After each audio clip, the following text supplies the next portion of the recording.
Welcome back to the other side of 45. I'm your host, Randy Black. This podcast is about taking chances, owning my mistakes, addressing generational family trauma and curses, completing my 50/50s by 50 list, and my life as a single empty nester. If this is your first time listening, welcome. Please subscribe and rate this podcast 5 stars. So, I am doing another solo episode. Hopefully, you enjoyed the last one, which is my first interview for my year two. It's called Him Too. So, if you haven't, please go back and listen. It's a great, great interview. So, I mentioned at an earlier episode, a couple episodes back, during BIPOC Mental Health Awareness Month. I think that was in August, maybe July. I can't remember right now. But anyway, I had said that I had a story that I wasn't sure if I was going to share in the month of September for Suicide Prevention Week. Now, when this airs, Suicide Prevention Week will be over because it ends on September 10th. But I really had to think about, I was hesitant of whether or not I wanted to share my story about this, and I decided not to. Now, this story is similar to, and it kind of goes hand in hand with Suicide Prevention Week. And let me just go ahead and tell you before I try to explain it too much. Sometimes it's just best just go ahead and dive into the story. So let me just go ahead and dive into the story. So if you follow me on Instagram, you know I had to have 2 iron infusions in this month of September. And that is because since 2012, I have had to have iron infusions because I have very low iron and very low hemoglobin.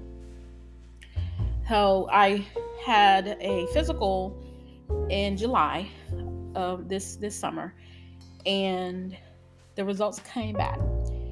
And my hemoglobin was at a 7, and my iron was at a 74. Now, my iron has been way lower than that, and so has my hemoglobin, as a matter of fact. So when I saw the numbers, I was ecstatic. Now, you may be asking, what is a normal hemoglobin if you're happy about 7? So a normal hemoglobin is around 11.6, but 10 for me. My hematologist a couple years ago said, we can just get you to 10, we will be happy. So far, they haven't done that. Now, I also have not gone back since the last 2 infusions, so I don't know what my numbers are yet. That appointment's coming up soon. A normal iron range is about 60 to 70 micrograms. And so mine, like I said, I think it was around 74, 76. But I actually had to get a follow-up because it's 6. The normal iron level for a woman is 60 to 140. And like I said, mine was like 74, which isn't, it's doable. So, but anyway, so I had to go back because I am what they put on my chart is a severe anemic. And when I went to get my blood work, they couldn't get much blood to come out. And because and the reason is because I have very tiny veins, and that one nurse described them as rolling veins. Somebody said spider veins, someone said princess veins. They always say something different. So they have a hard time getting the right spot. And this particular day, she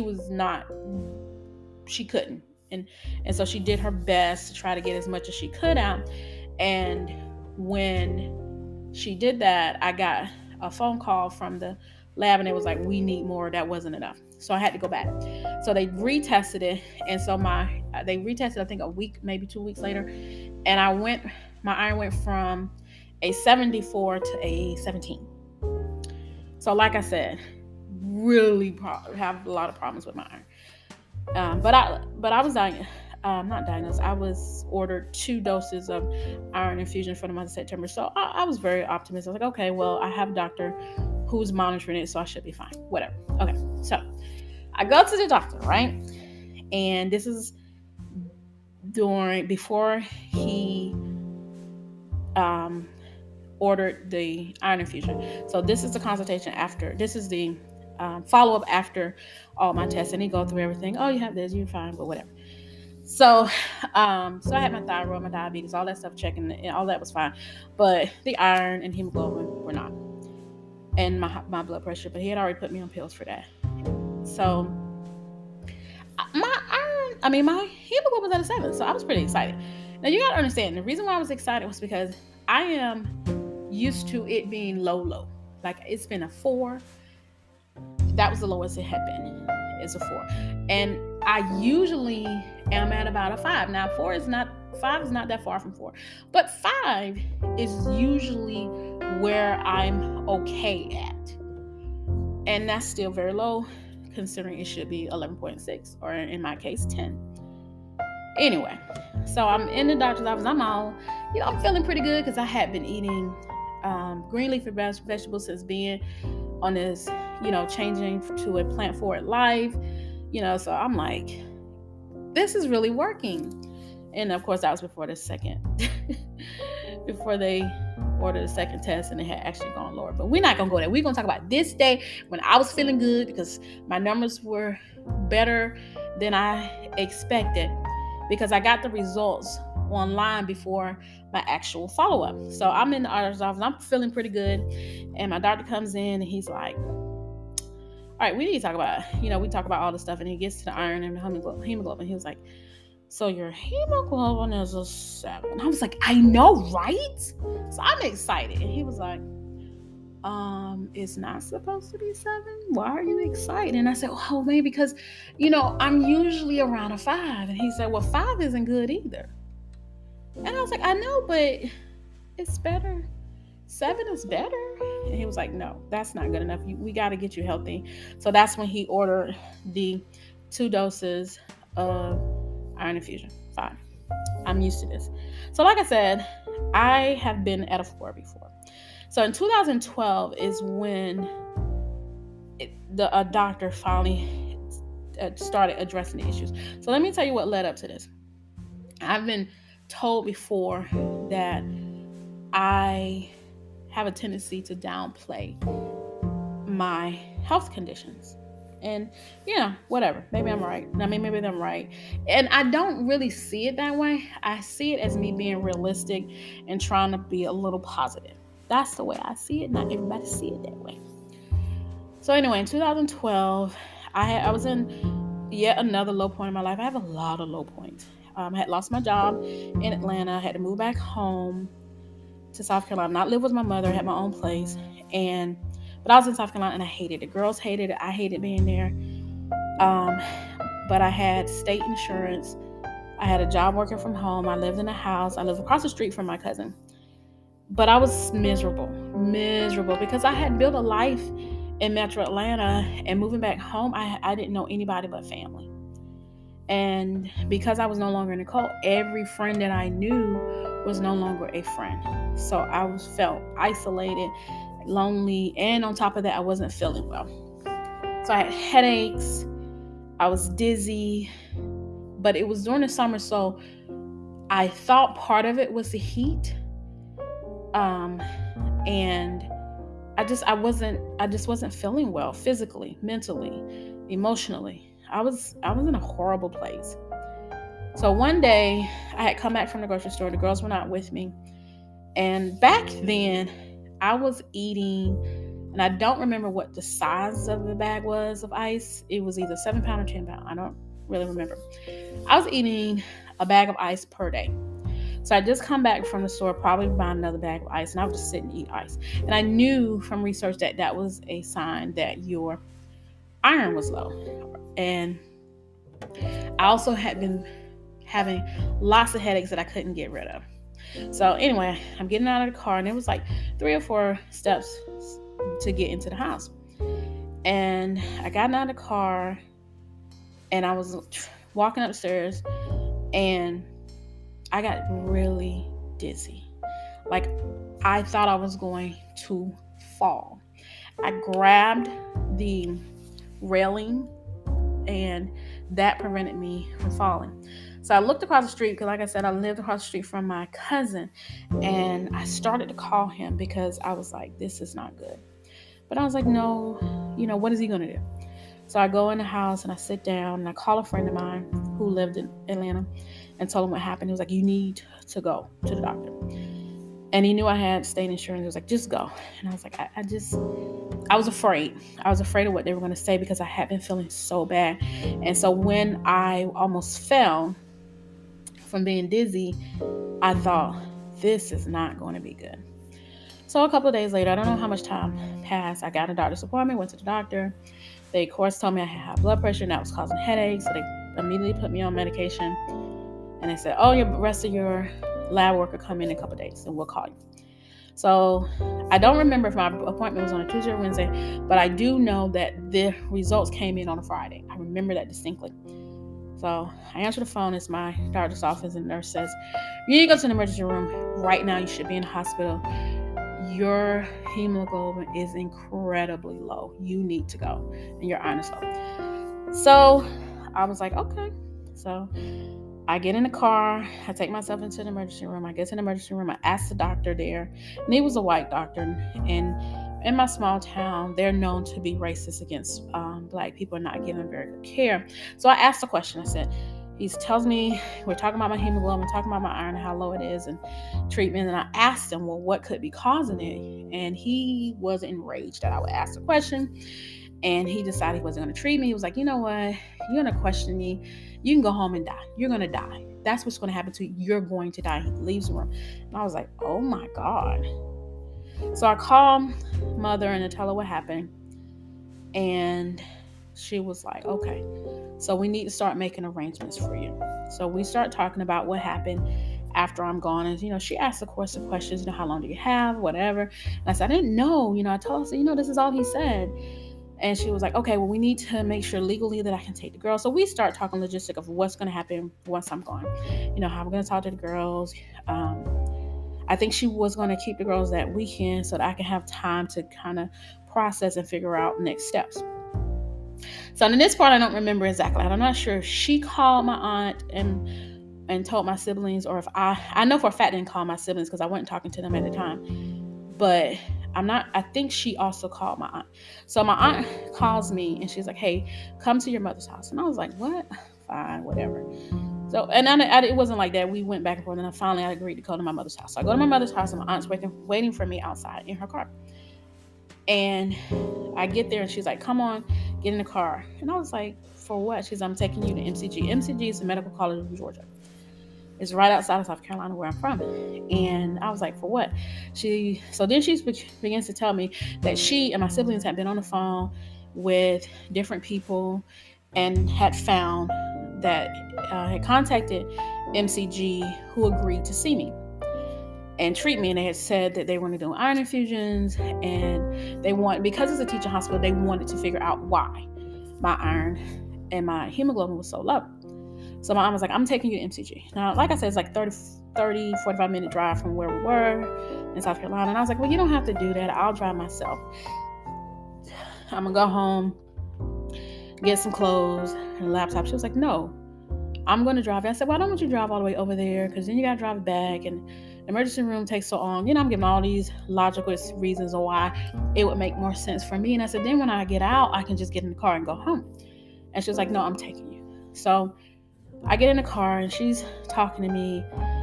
And the thing about it is, when the doctor told me, when the AR doctor told me that, you're going to die and go home and prepare to die, I was going to do that at that moment. Now, I don't know if I would have changed my mind later, but at that moment, in those maybe hour, minutes or whatever, so before I met with my aunt, that is what I was going to do. I had accepted it. It's not like I was like, oh yeah, I'm going to die, because I had kids. My children were 10 and 10 and 11, young. And I worried about them. I didn't know what I was going to say. I didn't know how, what to do. I worried how they were going to be. But when I was in the car on my way to MCG, what I hadn't thought about is trying to live. it hadn't occurred to me at that moment to figure out a way to continue to live so that I can see my kids grow up and see my kids graduate. I was looking at how I was going to die. And of course I didn't, because here I am. But anyway, so I make it to MCG, and I remember that they tested me and they said my hemoglobin was at a 4 at that point. And they were like, we gotta do something immediately. And they worked with me. And like I said, it was a teaching hospital, so there were residents there who were looking at me, and they were coming up with these theories, and they tested me and whatever. So I had a 10-day order for iron infusions. So I got out. So I was in the hospital on that Friday. I was out by Sunday, and my hemoglobin was a 7, which is why I thought 7 was at least decent for me, although the order did extend to after I left the hospital. So the reason why I tell you this story is because although I didn't have any immediate plans and I wasn't thinking, I'm going to commit, suicide, I didn't also try to save myself. Not at that moment. And it wasn't until my relative stepped in who said, we're not going to let you die. We're going to try to help you live, that it even dawned on me that that's what I should have been doing. Now, I'm not going to say that experience changed me and I immediately became a different person. I was like, I always wanted to live, because that's not true. I think about that day often, because when I think about the conversation I had with Mother and how we were going through making plans for when I am finally no longer alive and who's going to take care of the girls, the hardest part of that was when my siblings finally made it to MCG, because they left Atlanta, and when they told me the conversation that my aunt and my mother had, and how upset Mother was that they had contacted MCG and that I was going to be okay, because I don't want to say she wanted me to accept what the first doctor say. I won't say that, but I will say that she didn't want me at MCG getting better. It was such a huge issue that my aunt and my mother got in a fight about it. And my aunt couldn't believe how my mother was reacting. She didn't want to bring the girls to the hospital to see me. And when she finally did, she would only stay a few minutes. When it was time to pick me up from the hospital, I didn't want her to pick me up because I knew she was angry with me. She wouldn't even talk to me. She was so mad. And she didn't, because she had a fight with her sister, my aunt. She was like, no, I'm going to pick her up. And she didn't want to. And that ride back from MCG back to her house, because that's where my car was, it was hard because she was so mad, y'all. You would think she had to drive 10 hours. And I'm going to tell you, it felt like 10 hours. It was thick in that car because I knew she was angry with me, because she was excited at the thought of raising my children. But now, at least at that point, she wouldn't get an opportunity. And I could tell. And plus my siblings had already told me how upset she was and how anyway. So I think about that time often. And so when I do silly things for my girls, and I'm just so grateful, because my daughter's birthday is today. She's 22. And so that was 10 years ago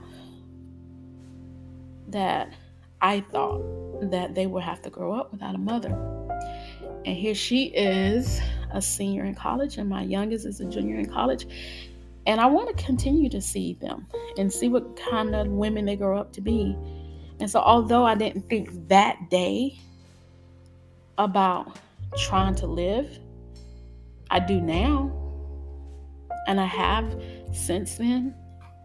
And so I celebrate silly things that people think are ridiculous. And yes, I send greeting cards to people who probably don't want them, because I think about that. I think about when I get to that point where there is no other option, and that's it for me, whether I know about or it happens suddenly. I want to be able to say that the time I spent, I actually lived. I didn't just exist, and I didn't just accept what was given to me. And that's why I have my 50/50s by 50 list. And that's why I want to try new things, and I want to travel, and I want to do all those things. Because there was a time when I thought that I wouldn't be able to. And this is why I tell my girls, live a life to the fullest.